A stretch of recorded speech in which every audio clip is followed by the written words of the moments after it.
All right. Welcome to our contribution to Festive Tech Calendar 2024, right? Okay, 2024. We're calling this show Securing Tomorrow, so cybersecurity visions for 2025 and beyond. My name is Karl Cooke. You don't really want to know me. You're here to see our guests today. Joining me today are a panel of cybersecurity experts from across the globe. On the show today, we'll recap what has happened in 2024 and look ahead to what our panel think will be the big events of 2025. So before I get started with the introductions, I just want to give a shout out to the Festive Tech Calendar organising team, so Gregor Sudi, Richard Hooper, and the entire team behind Festive Tech Calendar. It's a great initiative that allows us to come back year after year and from across the global community to contribute to raise awareness of various things, various technologies across the industry, but also to raise some money and do some good. This year, the team are raising some money for the Beats and Cancer charity in, I believe it's Glasgow, Scotland.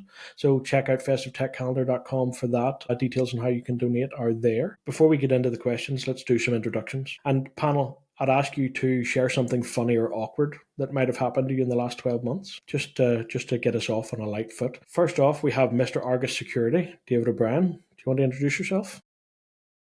Yeah, sure. David O'Brien, the founder of Argus Cloud Security, a cloud security product for consultants. I'm based out of Geelong, Australia, which is going to have 42 degrees today, and that's real degrees, so very, very hot. Luckily going to plummet down to 20 tomorrow morning, I think. Something funny or awkward. I'm not very spontaneous. Not much. Did you fail a phishing test? Did you get hacked? Was your Well, I don't password know leaked? if I got hacked. I'm not sure most people know if they got hacked. Yeah, this is true. This is true. Well, we can Yeah, let you off with it if you're let's move on struggling. to the next. Maybe it's something comes up. All right. Next up, we have Mr. Microsoft Licensing himself, Dean Ellerby. Thanks, Carl. I'm Dean. So I have a few roles, actually. So one of them is I'm an organizer of Workplace Ninjas UK in Edinburgh next year, actually, in June. So that's going to be fun. It's literally a role of mine that I do pretty much 30% of the week at the moment. I'm also VP of Community and Product Strategy at RoboPack, which is new for me, actually having a real title. And I'm also Technical Fellow at Alpenshield, a cybersecurity company. Funny or awkward, I was going to say for a lot of that question is really hard for me to answer and awkward in itself. But then you mentioned phishing, and I did actually recently fail a phishing campaign for a company that I was working for. I did. Over 60% of the company did, I think, though. It was a very specific, tricky one, Yeah. So I did. It wasn't so bad that I typed in credential, I just clicked a link. So yeah. So before we go on to Mr. Roy Kent himself, Charlie Gough, I also failed a phishing test in the last 12 months. The company I work for do regular phishing tests, multiple a month. We'll not talk about phishing test fatigue or anything, but anyway, it was what they call spicy mode, and they got me by accusing me in a really formal email of having browsed some inappropriate websites on my work computer. And I was tired and stressed out at the time and read the email and immediately clicked the link to see what I'd done wrong. Fail. So they really got me this year. I haven't failed one since, but yeah, that got me in the last 12 months. I don't want to take over Charlie's bit, but that I wouldn't say that was phishing. Clicking a link it's a different type of thing that you've done. Phishing is where you try to get information from someone. Whatever. Yeah. Well, that my point to them was I stand corrected. No, not you. But my point to them was that there wasn't a phishing test. I didn't fail phishing. Phishing is pretty bad if you get stung with phishing. I clicked a link. Anyway, move on. I'm not bitter about it at all. Finally, Mr. Roy Kent, Charlie Gough, let's have your introduction. Hi everyone, so Charlie Gough. I am the head of pre-sales at ATEC Cloud, so UK MSP, lead up a team of pre-sales consultants there. So kind of this year's been a bit manic as companies recently been acquired. So it's all carnage and crazy and finding zero time for pretty much anything. Weird or awkward thing. I locked myself out of my M365 tenant the other week, which was a bit awkward because I had to obviously try and luckily I had another account which had GA, but I locked myself out of my main account. That is awkward. Yeah. That reminded me of something. So Go ahead. My awkward thing, we almost deployed basically a zero into prod So somehow, not sure, still don't know really how, and it hung on the preview. So it didn't actually go out, but we, through code review and all of that, we almost deployed our Pulumi infra code to delete the environment. We don't actually know how, because the code didn't actually say it, but something somewhere must have, because it's TypeScript, must have compiled it incorrectly, and it hasn't happened since. But we almost deleted prod because it hasn't happened in the lower environments, only on that one stage where it suddenly said, "Oh, by the way, I'm going to delete everything." That is certainly awkward. Not very funny. Certainly awkward. We caught it. Yeah. Wow. All right. Well, thank you for your introduction, gents. Let's get into some questions and let's get into some discussion. So, before we get into looking ahead and what's likely to happen in the next 12 months, let's talk key cybersecurity events from 2024. Do you want to kick us off, Charlie? Yeah, I guess obviously the biggest one out of everything is CrowdStrike. I think obviously not necessarily a cybersecurity event as such, but in the sense of nobody's really hacked from it, but it was this whole thing of pushing to prod too early or underlying faults in technology, and actually how much of a big impact that had right across, well, mainly hitting David's region of the world first, kind of the recovery from it. For me, that was probably one of the biggest. The second for that is the persistent teenager attack that happened on Transport for London this year, which resulted in 30,000 employees having to all attend the office in person to verify that they were who they were with their identity, to reset their MFA and everything. So yeah, it kind of, those two were probably the two biggest that stuck out for me more than anything. And the CrowdStrike one, although talk about technicalities as to whether it was a cybersecurity incident or not, I would lean towards it being, because the fact that this company, yes, they're a EDR or a AV or whatever their software was, but the fact that they were able to deploy and do some damage to the kernel in the way that they were was craziness. But go ahead. Actually, Yeah, I think. Sorry, Charlie. Yeah, I was just going to say, I think it's even crazier that actually the vulnerability was sat there for what I've read articles saying up to 6 months in the code, and it was just effectively, I say just, but it was a software definition update, AV definition update that caused it to kick into life, which you kind of think should have even got that far. Yeah, I think what it was in the end doesn't actually matter too much to me. Software has issues, right? Every software has issues and bugs, and that happens. To me, it wasn't a cyber incident, but it could have been. And I think that's when, and Kai, as he said, Australia was completely wiped out. I was on meetings where people just dropped, and then they logged back on with their phones and went, "Oh, weird, my laptop just blue screened." And somebody else then popped up again on their phone, same company, and they also went, "Weird, my laptop just blue screened." And then my wife called me. She was at the supermarket and went, "I need cash from somewhere. I can't pay."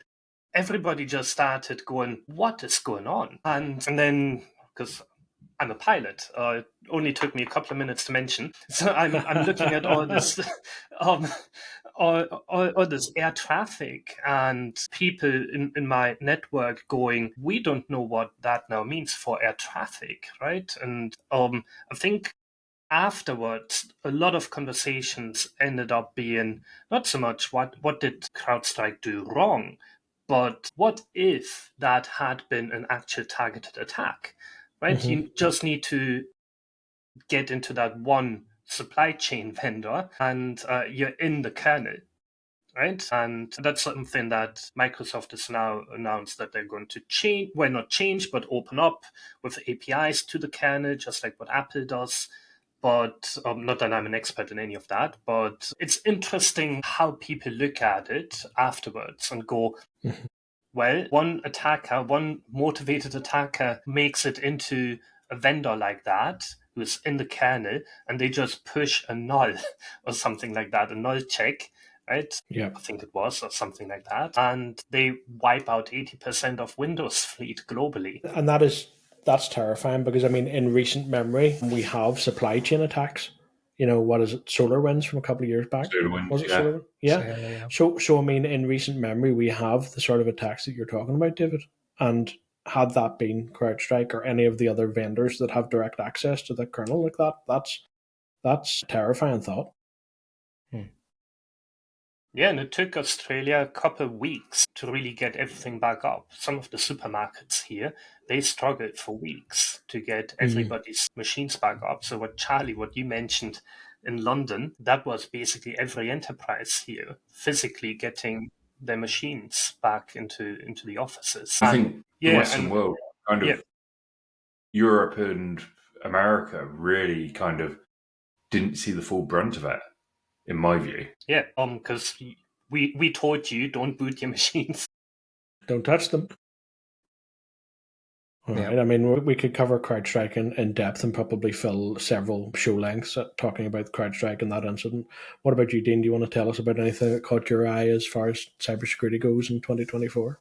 No, just another. I mean, I don't want to go too deep on CrowdStrike, but it wasn't a technical thing. It was a process thing, wasn't it? They didn't do enough testing. They didn't do any testing, it seems, on that actual patch that went out. And it's really important to obviously patch devices as quickly as possible and update them as quickly as possible. But you can't just release the patch immediately. I think that was the biggest thing we learned from CrowdStrike, just test. Obviously, the Ring deployments that Microsoft have been going on about for years and years. So, yeah. But wasn't it George Kurtz that did the same thing at McAfee? Yeah. Yeah. Yes, with XP. Yeah. You'd think he'd learn. If it was him pressing the button, then yeah. That'd be funny. The interesting yeah, true. I think one interesting aspect of that is because, I mean, I guess we all still remember the day post Patch Tuesday where everybody meets in the office and goes through the list of patches that got released, and people go, what about this one? Can we deploy that one? Where can we deploy these? What's going to happen? That's not really a thing anymore, right? We trust the vendor mostly to, at least to our end user compute fleet, right? That we can push the patches out, right? And with AV definition updates, we also kind of have to be quick in some ways, right? And the conversations now started going, but do we? Now that happened, yeah. Do we really? And in security, it's always not be secure, but what's the risk, right? What's the risk if we don't, right? The question is always who gets in if we don't, but what happens if we don't? And because it's all money and security doesn't really make money, well, if we did this, then it's going to cost us that much. And what's the risk if we didn't? Because we have to do this other thing that might have a higher risk profile. And now people go, well, we don't actually know how much it costs in global money, but people go, well, should we maybe do some internal testing? Should we start just waiting for a week before we push these things out? Yeah, I'm not sure if that's a great outcome of it, but that's an outcome. All right. Before I move on to slightly controversial topic, any other events for 2024 we want to call out before I move on? There's obviously a few things around that links nicely into the next one, which is around some of the ransomware attacks that happened during the US election as well. Yeah, so next up then, as Charlie alluded to, how does geopolitics play a role in the cybersecurity landscape for the last year and as we look ahead to 2025? So we've had some examples, as Charlie was alluding to there, of nation-state actors hacking each other. So let's have a chat about that. Charlie, you were keen to go there. Do you want to start us off? Yeah, I think obviously there's a lot. I'll caveat everything at the moment in this. There's a lot of tensions across the globe at the moment, not just in a couple of places, but in quite a few places. And I think, obviously, with the incoming US president coming back, that's going to be an interesting scenario to look at because fundamentally, the next the current wave of where warfare is happening is in the cyber world. It's not necessarily on a battlefield anymore. I think we're well into these worlds where actually a nation state or a group acting on behalf of a nation state, should I say, could easily infiltrate global infrastructure, whether that's a water system, gas energy system. We've seen it with Ukraine. We saw it kind of even prior to kind of the Russian invasion into Ukraine. This was all things that were happening on a regular basis, on a regular occurrence funnily enough, around this time of year, actually. So we've known the capabilities are there. It's just not one that's necessarily been recognised or exploited or had a huge impact globally at this point. So there's two ways of looking at it. Kind of the biggest political change at the moment is Donald Trump coming back in as president.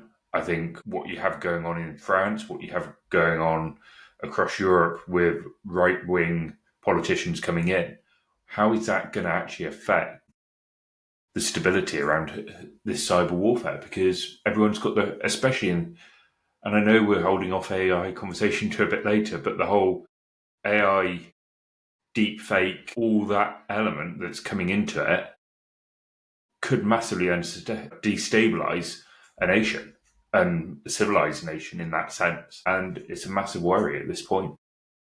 I think OT security has been a big thing for a while now. So I started in OT security probably a year or 18 months ago, really figuring out how OT security could work from a Microsoft perspective rather than just IoT, which is relatively easy because these devices will happily communicate with you and tell you whether they're happy and whether they've got threats and stuff on them and give you their version numbers and all that kind of stuff. Whereas OT, most organizations aren't happy if you start asking their technology, if they're really dumb technology, their machines that are building cars and turning water on and off, if they're happy and if they're secure and reacting if they're not. So it's a completely different landscape. And I'm not seeing a lot of organizations take it up, really. Microsoft are pushing it a little bit, but they aren't really. I don't see that many organizations doing OT security these days, even though it is massive risk. You know, you mentioned that there's some recently that have come up,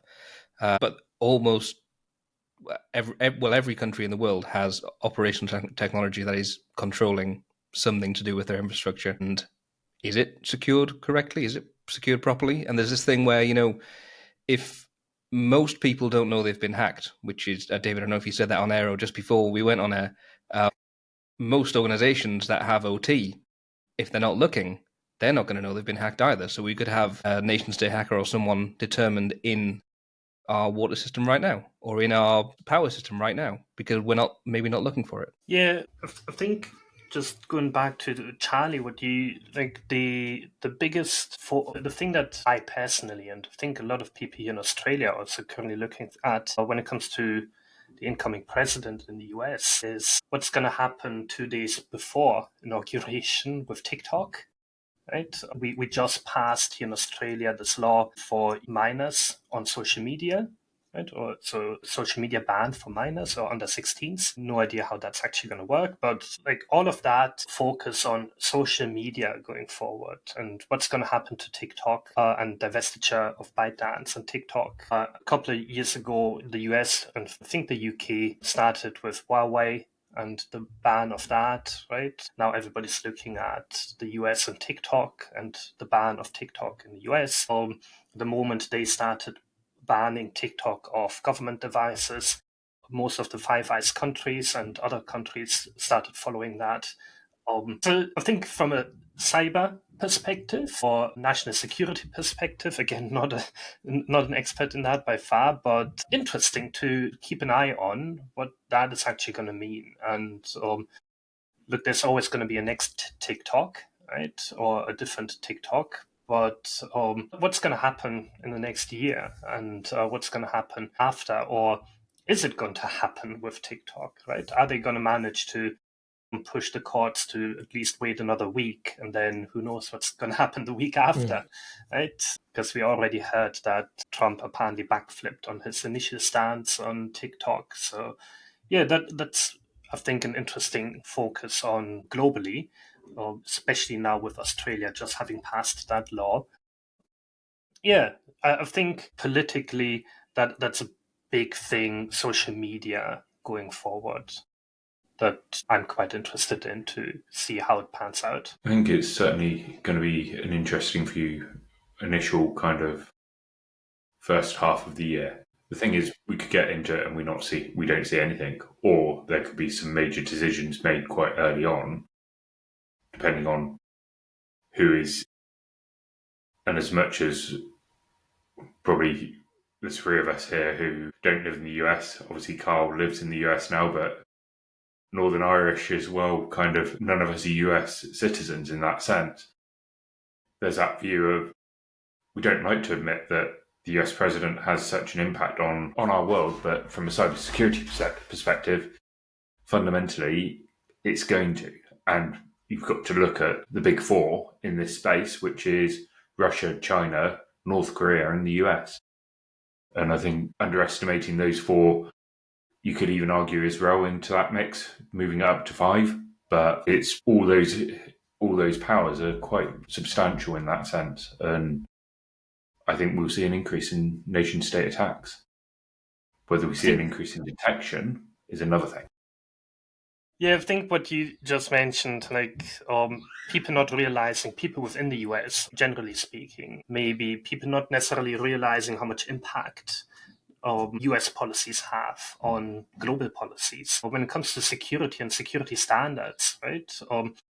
In aviation, every country goes, the FAA does, right? So we do. In security, we go and basically base all of our security standards in the cloud and infrastructure on standards that come from where?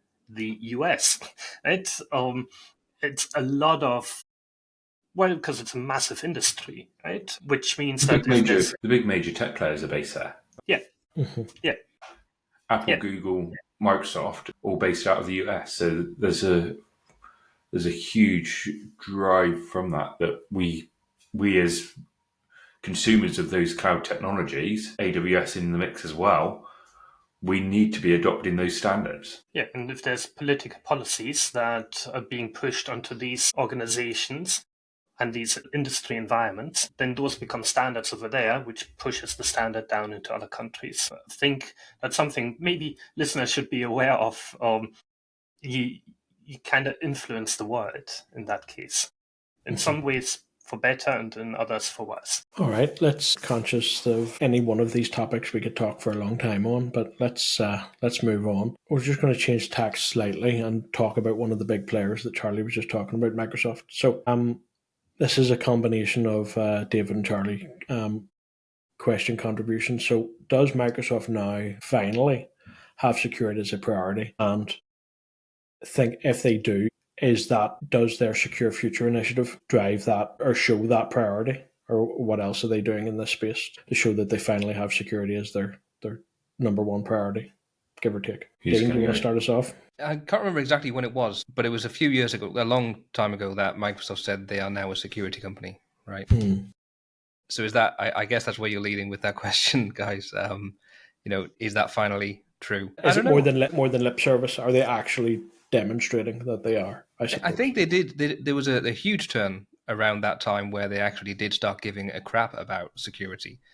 And now, because identity is all based around the stuff they're doing in the cloud, and that's how you gain access to systems, and that's pretty much how you're going to hack someone, I think they have a major responsibility in security these days, which is different. Whether they've managed to make it perfect, and for example, something like security defaults in Entra, right? Let's go for an actual specific thing they've done. I think that's a good step forward, enabling some security for every organization. Although I did see an organization who had one conditional access policy in report-only mode, and therefore security default was off, which, they can obviously do better, right? Not every organization understands the impact of doing something as simple as that, trying out conditional access and stopping, and then all of their security's off. I think they could do better in some cases.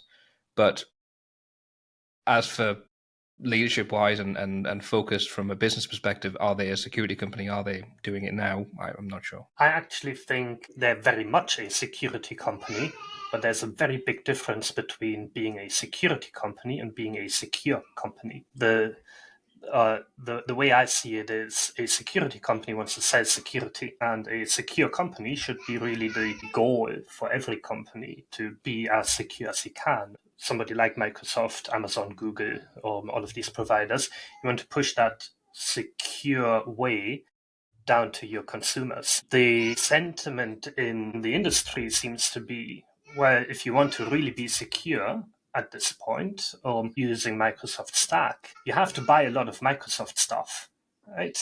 So you have to pay for it. And that's really very much what a security company does, right? As a security vendor, I mean, Charlie, you as an MSP, MSSP, you want to sell security, right? You want to, and people argue, and I'm part of those people in some ways, that, well, as a Microsoft, should you really be pushing people to go and pay for everything? The security defaults, Dean, that you mentioned, they're good, right? But there's so many other things where you go, that should really not be something I have to pay for. Right? Telling everybody to not have, and very, very certain, I mentioned that last year already, like every pass is on the internet. Yes, sure, there's identity, authentication, authorization on those endpoints, but then at the same time, basically in Azure policy, Defender for Cloud, CSPM, in every standard and every documentation, telling everybody, inject into the VNet everything private, that doesn't match, right? You can't deploy everything insecurely as Microsoft and then go and tell people that's not good. Mm-hmm. Just don't do the thing, but make it so that people do the thing you want them to do right from the start. Because we're slowly getting to the point where lots of services can be deployed privately by default without paying extra, but there's still a lot where you go, well, that thing should not be on the internet, but I have to pay $4,000 a month just so it's not. I don't need any of the other premium features, but I have to pay $4,000 just so it doesn't have a public endpoint. API management in Azure is Correct. Is the top of the list when it comes to that for me. Service Bus. Yep. Again, you have to be in the premium tiers to be getting your VNet integration and all of that good stuff. We talk an awful lot about in our industry, in the consultant industry, about being encouraging people to be secure by default. So do Microsoft, but their defaults aren't secure. And it's a really good point, Karl, because under the Secure for Future initiative, they launched three key principles: secure by design, secure by default, secure operations. Now, working in the MSP space, and the MSSP space, those are the three pillars that we build all our services on. But you can't do that with every single customer. It's like, for me personally, every single tenant that Microsoft 365 tenant has a global admin account. Mm-hmm. If we're going to do secure by default, why don't you include PIM for those hugely privileged identity accounts like global admin? Because why do you have to go and buy a P2 license for it? That's an additional cost. If you're a one-man band or a small, we talked about supply chain a minute ago. And actually, this is a really good point, because when you start talking about supply chain, you're only as strong as your weakest point, effectively. And I deal with customers and varying sizes. And some of the customers I deal with, they manufacture certain small components for the aviation industry. But they're a 50-user organization. They're not going to go and buy E5 necessarily. Obviously, I'd like them to, but trying to get them down that path is a long way, because they've got to get there. But being able to put some level of security around, default security around those privileged identities, like Microsoft have come leaps and bounds with GDAP and the Lighthouse permissions from an MSP's perspective. It's still not perfect, but it's getting better. But for an end user managing that, somebody could go and elevate an account, that account gets breached, as Dean said, they could have one conditional access policy. Before you know it, it's like you're in a realm of pain. And last year we touched on it in our session we had last year about passkeys. Passkeys, we're expecting them back in February, March time. They're still not properly GA at this moment in time. They're just about getting there. But that shows the delay that's taken and how much the industry was banging on about passkeys being the 2024 thing. It's not been the 2024 thing. That phishing-based MFA, that fish-resistant MFA, still has a cost associated with it to a point with FIDO keys, etc. So getting some of the basics around your most privileged identities, you're never going to protect every single user under a conditional access policy. End of. There's always going to be risk there. What you want to do is protect your privileged accounts because that's where the risk is highest. At the moment, we can't do that unless you go and buy an entry P2 license. Well, I mean, yes, they're a 50-user organization, right? They don't need to buy E5 for all 50 users. They just buy it for the admins, right? 2 or 3 admins. It's not a huge amount of money. I have bought E5, for example, for my lab tenant because it's impossible to get an actual proper E5 license that isn't a dev, that doesn't have... Anyway, the point is that you could, if you actually cared about security. For example, if the alternative would be, CyberArk? And that's not free. No. That's very expensive. I didn't what was that, David? Nothing. Get that bit out anyway. So the alternative is a non-free service, right? And I think what they have done, yes, they haven't included PIM for global admins, but they have enabled some basic conditional access policies by default that will protect admins with MFA. Yeah, and but some I don't of this... Sorry. But coming from an AWS background as well, what I really don't like is a lot of the PIM things people don't actually need. People really need the elevation into a privileged role. That's the core concept of PIM. So you don't have standing permissions. Yeah, the just enough access and the just in time concept, right? Yeah, correct. Yeah. A lot of people don't do the whole process of PIM well or don't actually need it, right? Charlie, access reviews and... Yeah, Charlie, your point, in a small organization, the person requesting the access is often the person who would approve the access, right? Exactly. There's no point having all of that enterprisey stuff around PIM if there's no need for it. And on AWS, the elevation from one role to another is actually how it works. There is no standing unless you always go into your admin. By default, you assume a role all the time. You change from one role to another into a different account, subscription, tenant, whatever it might be. And that's free. That's just how it works. And I would have loved to see just that concept. And people have tried to build it themselves, right? With an admin account and like a non-admin and an admin account, which is like a PIM, right? You don't always have use the admin account, but that comes with an operational overhead of having 2 users now, right? And as we know, most people will always use the admin account. We've seen it on-prem with everybody using their domain administrator to browse the internet on their laptop. If they have the access, they will use it. So I just don't like that everything, to my service bus, to Karl's API management, that the basic security features have to come with the enterprise premium features at the same time and the price tag. I don't need a whole E5 just to be able to elevate into my P2. I don't need everything out of a P2 just to elevate into a more privileged identity or role. So I'm always a bit... I get it, right? $40, $45 for a P2 or whatever it is, or 25, I don't know. Or depending on the currency, I might have been right now. That's not much. No, it's not. It's more expensive to talk about it and not do it, right, than actually just buying it.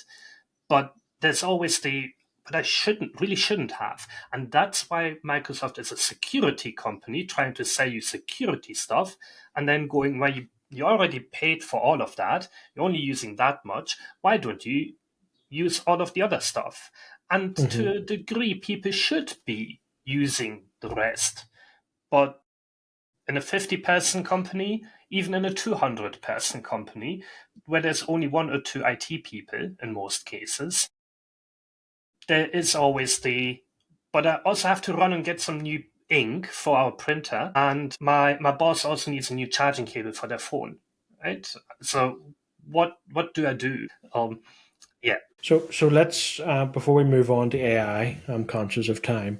We have a few questions on AI, but let's round this discussion about Microsoft, a security company or a secure company, and the Secure Future Initiative. David, you touched on it there a little bit, but let's talk about tooling choices then. As security professionals who are helping and consulting with businesses of all sizes, whether it's the 10 user, the 50 user, the 5,000 user site. Let's talk about best of breed tools versus holistic suite of tools. Who wants to start there? Mr. Argos Security, David. Of course, I'm biased, although we don't compete with Microsoft features at all because they don't do what we do. Mm-hmm. Like, our value proposition is very different. I understand why people go, I want a platform, and I'm going to take an aviation example. Are you a pilot, David? Sorry, I'm a pilot. Are you? I could fill a whole workshop for a day just by going. Anyways, so or a car, right? You can have a very, very fast car that's not necessarily comfortable on taking the family on a massive road trip through the UK, right? Over bumpy roads. Or you can have a very, very comfortable car, which is great for a road trip, which isn't going to go very fast. And the same is true with platforms, right? You compromise. People can go, but all of these platforms are typically just acquisitions, where one big company acquired all these really good smaller companies, but then you're compromising on integration. None of these are ever going to be integrated well.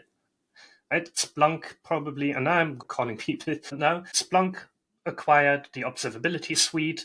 It's still just a subdomain on Splunk, and you're going into a new portal. It's not integrated, right? They're starting to. Lots of these acquisitions, lots of these platforms are not very well integrated, and you're always going to compromise on something.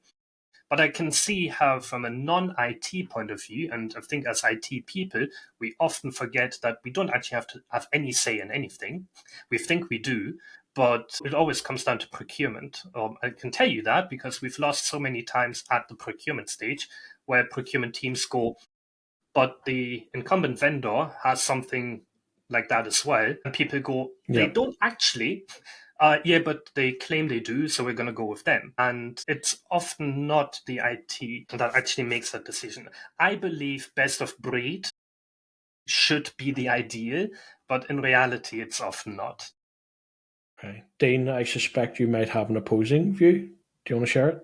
I think I probably do. So I think the suite is where it should be. The problem for me with the Microsoft suite for so long was that it failed massively on the integration part because they had 50 different security portals at some point. So still have a few. Yeah, exactly. But it's getting better, and so for a long time I've wanted to say you should just buy the Microsoft E5 suite because that has everything. And just as they're getting to the point where it's a reasonable thing to say, they've then brought out all these additional things that you have to buy on top of E5 in order to get the suite. So now I'm torn for a different reason. And I don't want to say it, the security copilot thing as the next thing you need in order to be secure. That's not free. That's not included with E5. Intune Suite, for example, all the security and advanced reporting features you get with that's not in E5. There's now a different problem, which is that the suite is no longer the suite from a purchasing perspective. And E5 was, Charlie will come to you in a second, but E5 was the North Star licensing. This is all you need. And now the goalposts, as they often do, the goalposts have moved. And that's a frustrating conversation to be having as consultants because we've been preaching from our tech pulpit for years going, E5 is where you need to be. You need to be an E5. You need to be an E5. Let's go. This will benefit you so much. And now we're going back with cap in hand going, well, yes, you need E5, but also you need this list of extras. Can I just quickly say, Dean, I would love for suites to have all the best of breed in it, right? To your point, it would be great if the suites were good. And I would love to tell people, buy the suite because it's the summary of all the good stuff, but it's just not. And that's where I'm coming from. That's why I go, well, you probably need to look at something that is. Yeah, I'm very much one for holistic suite, I'll be honest. And I say it for the purpose, and E5 is my go-to to kind of talk through. I get the whole piece around like the additional licensing and having to buy Entra Suite, Intune Suite, etc. Sentinel consumption. I'd love Security Copilot consumption units now as well. I'd love for that to be a more productized piece more than anything. I think the thing for me around the suite is the visibility it gives to a user. And yes, it's not best of breed, but actually how many organizations need best of breed in that sense? What most organizations need is visibility over their estate.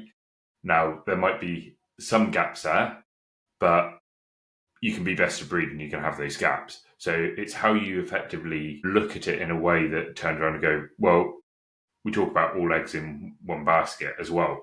Do I put everything in Microsoft? Well, actually, by putting everything in, we don't have baskets as much. We have cartons. So actually, you can see where things are from that perspective. But it's around, how can I put it? It's around ensuring you know where those gaps are across the piece and fill those gaps appropriately. If you've got the visibility there, you're going to be able to mitigate threats quicker because you can automate things with the integrations that built in with the Graph API and those elements. That's not discounting. CrowdStrike is an amazing product. You've got other Mimecast, you've got other tools that are fantastic across the business and will fit other people's needs. But taking it from a visibility perspective, that's for me where the aim needs to be massively. And it kind of links into that whole piece of knowing where your knowing your infrastructure, that configuration control. We talked about supply chain attacks. If Microsoft are doing a fantastic job trying to consolidate everything into one portal or to minimal portals, that gives better configuration control, better visibility. Whereas if you've got 50 different disparate tool sets, that's 50 different portals that you've got to go and investigate, look at the configuration, manage that configuration as well. We talk about least privilege. They've all got their own privilege management structure as well, role-based access control. So that adds complexity. And as soon as you start adding more and more complexity within your security environment or within your environment generally, that's where you get into a realm of actually, can you honestly say, are you secure or not?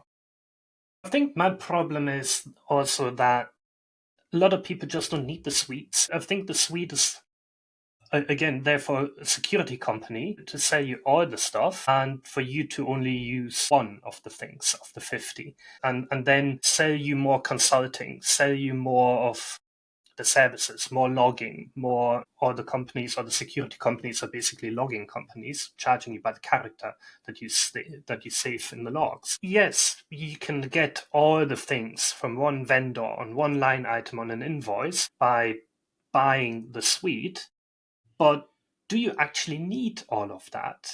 That's kind of where I go. Yeah. If you just bought based on your requirements, based on your threat modeling, whatever it is, based on your industry, you just bought the things that you actually need, you might actually end up in a better position. And that's a really valid point. And I think kind of, again, working in that MSP space, that's where we really look to, or I do every single conversation I have with a customer. If they're E5 or they're E3 at the moment and they're looking to go M365, look at where they can displace current tool sets over that cost and that return on investment. And those, for me, if I was the other side of the fence and not on the consultancy side, that's what I would be looking at from my partner, fundamentally, to give me is that return on investment. Give me the value. Does every partner do it? Does every MSP do it? No. But actually, Microsoft rewards their partners for doing that element and upselling those elements. Do they do enough? Probably not, but that's a whole nother conversation for another longer day and longer chat. All right. Well, not to bring that chat to an end too early, but we're pushing on towards the hour mark now. So let's quickly cover off on AI. So it wouldn't be a tech podcast or a recording or any sort of event looking at you Ignite without the mention of AI. So we'll cover off a few questions on AI, and then we'll wrap up with 2 or 3 minutes on what the biggest threats on the cybersecurity landscape might be in 2025 and what our predictions would be.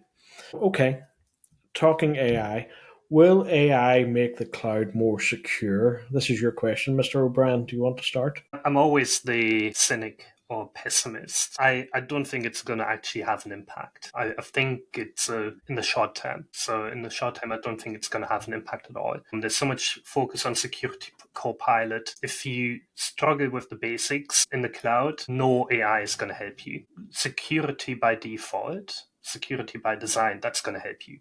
That's going to make you more secure, not AI. So that's fairly definitive. I like that. Charlie? Yeah, I would agree with that. I think Security Copilot, it's advancing. It's probably not advancing as quickly as we necessarily want it to see or want to see it. Partially down to, I think, again, Microsoft focusing internally rather than at the external side of things with the Kill Future initiative side of things. But it is definitely advancing. I think we've already seen an increase going on year with AI phishing attacks. We touched on it last year as well, where we talked about actually Japan didn't really receive many phishing attacks since the dawn of AI translation and those elements. They're seeing more and more. So it's actually impacting regions of the globe that previously probably weren't impacted and were behind on kind of Australia, America, UK in terms of their maturity against these phishing attacks. Password guessing, again, I think we're just going to see an increase as systems get more intelligent, and that is where we're going to see the impact of AI is more on the attack vector rather than the defense vector at this moment in time. It will get there. Will it be the cure? No. And fundamentally, when it does start getting there, we've got to learn to protect those AI large language models as well, to stop them being weaponized against what they're meant to be doing. That's funny, and Dean, we'll come to you now, but that links in with another question from our friend in Down Under is, will the AI help attackers or defenders more? So if we want to link that in with, will it make the cloud more secure, Dean? I think you're right, Charlie. The fact that it's really going to help attackers more right now. There's always been this thing of it's easy to spot a phishing email because X, Y, and Z. One of those was there's spelling errors, or it's obvious that it's a phishing email. AI fixes that, right? Unless they were putting those errors in there on purpose in order to only actually get people who didn't spot, and therefore are more likely to be easier to dupe in the future and be less expensive to dupe in the next stage of the attack, which is a thinking point. Yeah. But it can potentially reduce all of those errors that creep into phishing emails that they're trying to write quickly because they no longer have to write them quickly. The other thing I think is that in my day job now, I can use AI to become better at what I do. I can review contracts quicker. I can look at things much quicker. I can analyze them because I'm using the expertise of something else that can quickly read data, quickly read things. So now we could have attackers that are experts at attacking specific types of technology that they were no longer in the past. They had no idea about that kind of technology. Now they can just say, tell me all about this technology and what its weaknesses are. And then it tells them. And then it can say, write the code to attack that. There's so many possibilities as an attacker that you wouldn't even think of as a defender. So I think that's the biggest problem, that you can dream of how to attack something much bigger than you can to defend it. And So AI I think kind of multiplies your dream, doesn't it? We're all coming down so far on the side of AI will help the attackers a lot more than the defenders.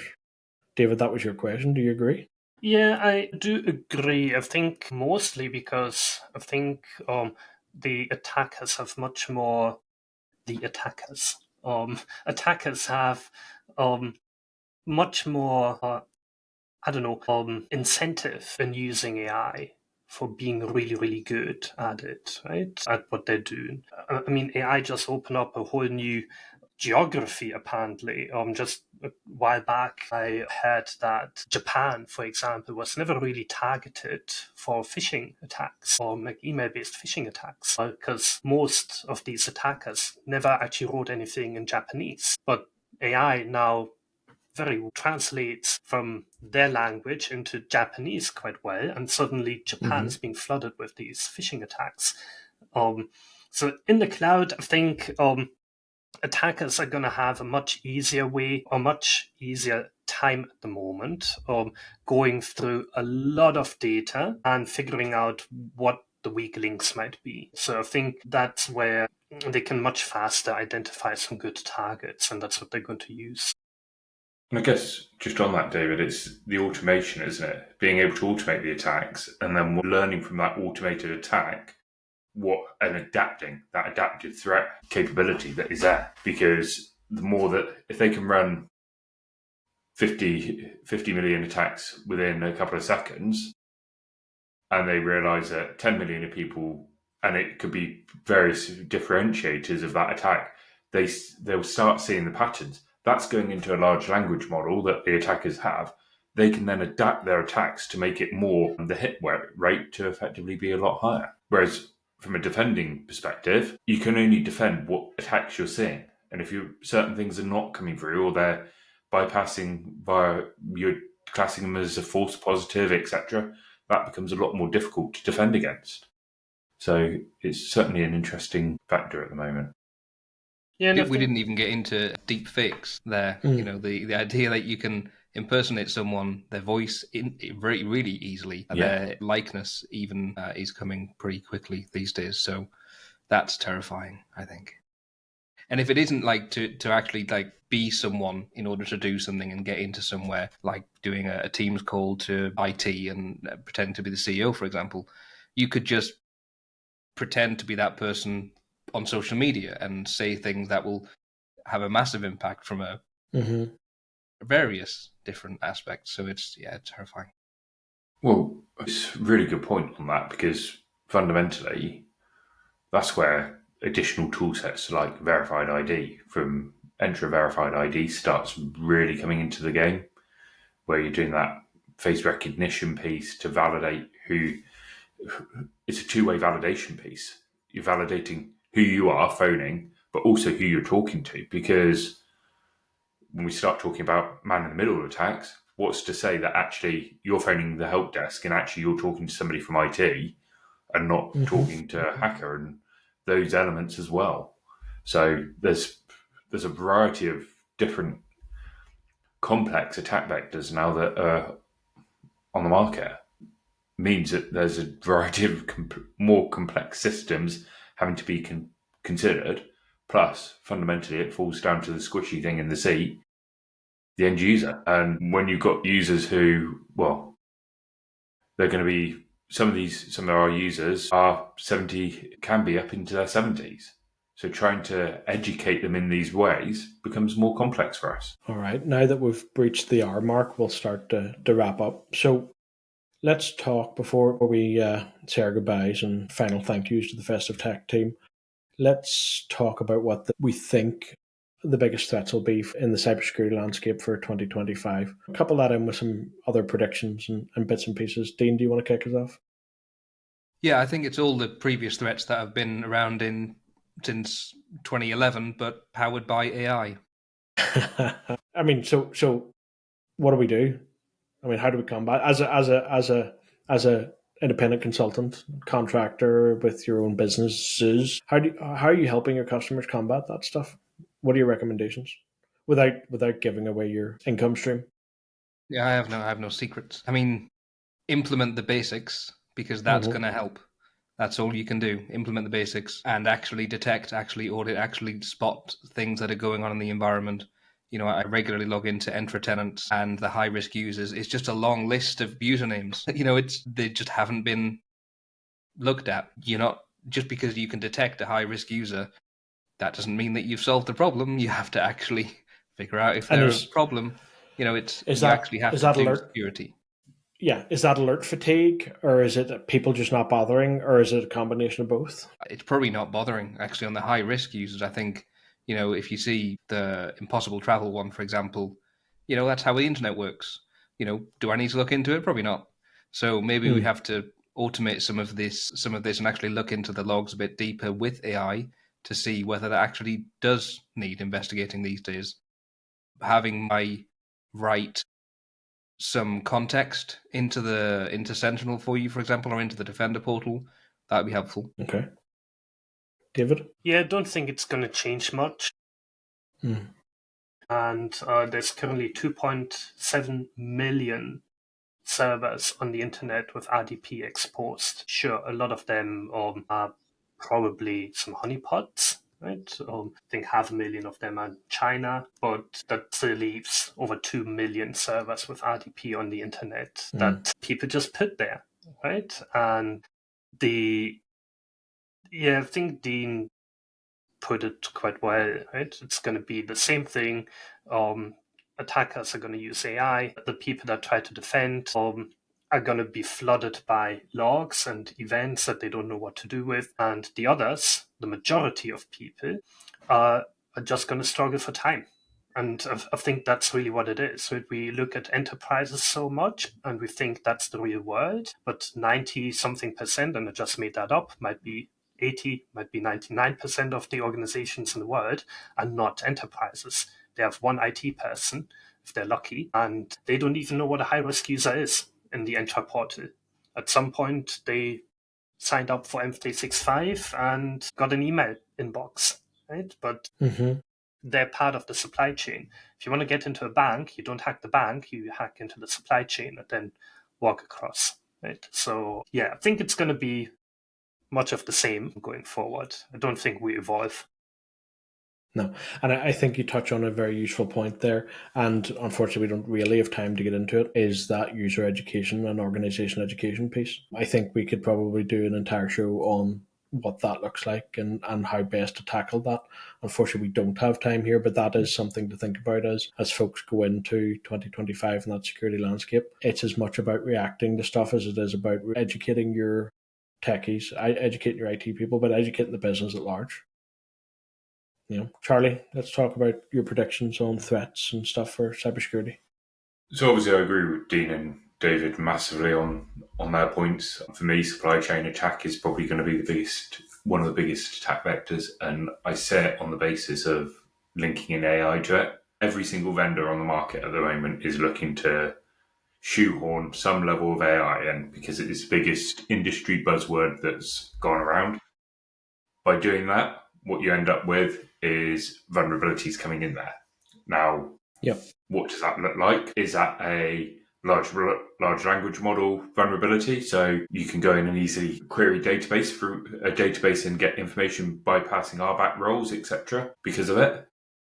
Or is it something more fundamentally in terms of code deployments, weaknesses within there that then allows further, where it integrates into other pieces of software, etc., further exploitations? I also think we're going to see the other area, and we've not kind of touched on it, is we kind of touched on it a little bit, but regulatory and compliance changes. So I think next year, 2025, we're going to see some additional regulatory and compliance. I think there's going to be a massive, I said it last year, I think the pressure's building on it. I've just recently finished listening to I'm trying to remember the book now, Weapons and Tools, or Tools and Weapons by Brad Smith of Microsoft, who talks a lot around kind of the legal aspects that Microsoft have gone through. Fantastic read, or fantastic listen, because it's narrated by him. And for me, that's where AI regulation starts coming in. And you're going to see certain governments start pushing for this. But how do you regulate something that effectively affects a global infrastructure? And should the technology companies be regulating this, or should it be a government or a consortium piece? And I think that is where you're going to start to see some pushback pressure coming through around AI regulation over the next year. That will potentially lead into, again, more consulting needing to happen around how you mitigate these risks for organisations, which then exposes budget going elsewhere rather than going into areas that it's not needed. It is going to fall around that data compliance piece as well, massively. But there's a load of topics I think we can touch on, or we could have touched on, and we've just skimmed really the surface today. Yeah, I mean, maybe there are future podcast series for you gents to cover lots of this stuff in a lot more detail than we've been able to cover in an hour.